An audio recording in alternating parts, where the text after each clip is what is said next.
Good evening class 7। তো আজকের ভিডিওটা ক্লাস 7 এর অঙ্কের উপর হতে চলেছে।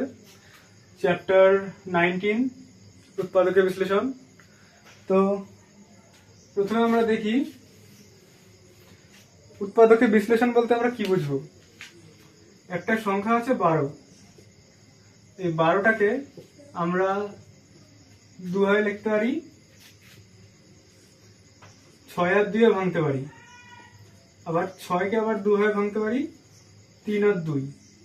মানে 12টাকে আমরা লিখতে পারি 3 গুণ 2 গুণ 2, তাহলে আমাদের 12 আসছে। তাহলে 12কে যদি আমরা উৎপাদকে বিশ্লেষণ করি তাহলে মোট 3টে উৎপাদক পাচ্ছি। একইভাবে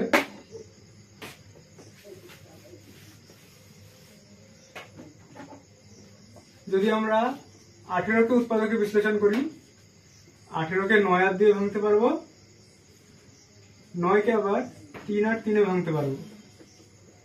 18 মোট 3টে উৎপাদক বেরোলো, 3 গুণ 3 গুণ 2।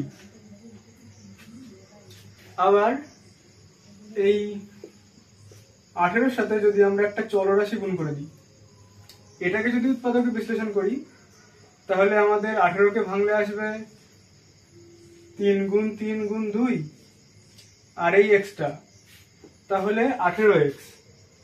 এইটাকে উৎপাদকে বিশ্লেষণ করলে আমাদের 4টে সংখ্যা আসছে, 3 3 2 আর একটা x।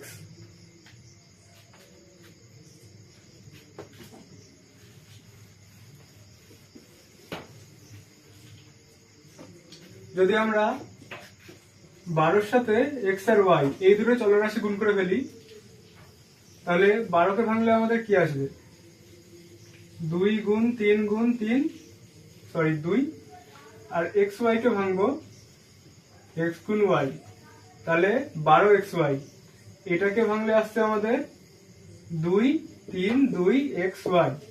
এই কটা উৎপাদক।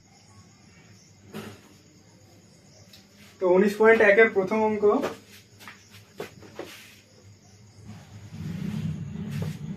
দেওয়া আছে 7xy। এটাকে যদি আমরা উৎপাদকে ভাঙি তাহলে 7 গুণ x গুণ y, এটা হচ্ছে আমাদের অ্যান্সার। আর 2 নম্বর অঙ্কটা হচ্ছে 9x স্কোয়ার y।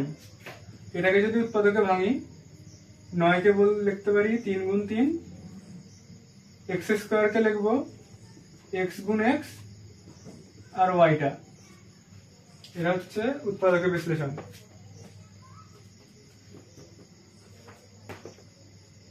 3 নম্বর আছে 16ab স্কোয়ার c। 16কে লিখতে পারি 4 গুণ 4 a, b স্কোয়ারকে লিখবো b ইন্টু b, c কে লিখবো c। 4কে আবার লিখতে পারি 2 গুণ 2, এই 4কে 2 গুণ 2 আর বাকি যা আছে তাই।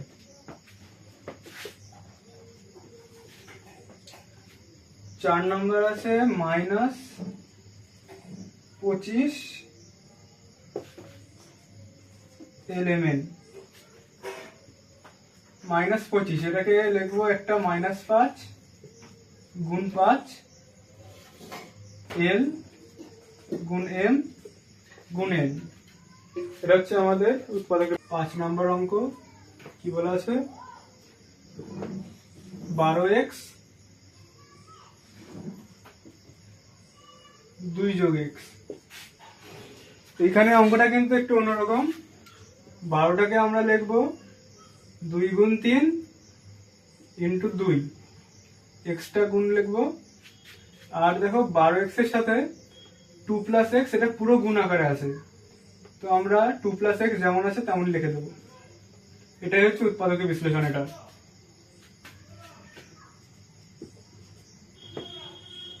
এরপর আছে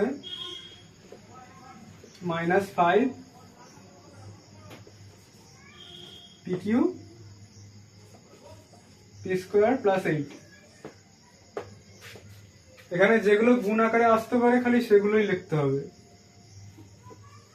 -5 পি কিউ, আর এটা পুরোটার সাথে গুণ আকারে আছে, এটা যেমন আছে তেমনই লিখে দিতে হবে। এটাই অ্যান্সার।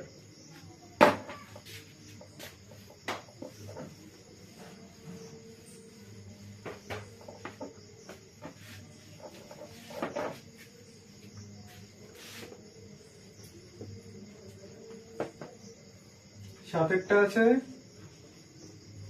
21 xy² 3x - 2। 21 কে লিখবো 3 × 7, x লিখবো, y² কে লিখবো y × y, আর এটা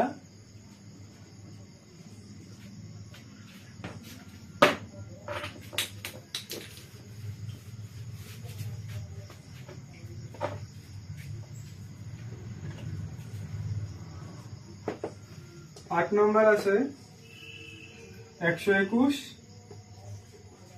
mn m² - n। 121 কে লিখবো 11 × 11 m × n, যা আছে তাই। তো একের অঙ্কগুলো আমাদের শেষ হলো। তো ক্লাস 7 এর উৎপাদকের বিশ্লেষণের প্রথম পার্টটা আজকে এই পর্যন্তই রাখলাম। আশা করছি পরের ভিডিওটা কালকে এর মধ্যেই দিয়ে দেওয়ার চেষ্টা করার। যদি এই ভিডিওটা ভালো লেগে থাকে তাহলে লাইক করো, সাবস্ক্রাইব করতে ভুলো না, আর কেমন লাগলো কমেন্ট করে জানিও।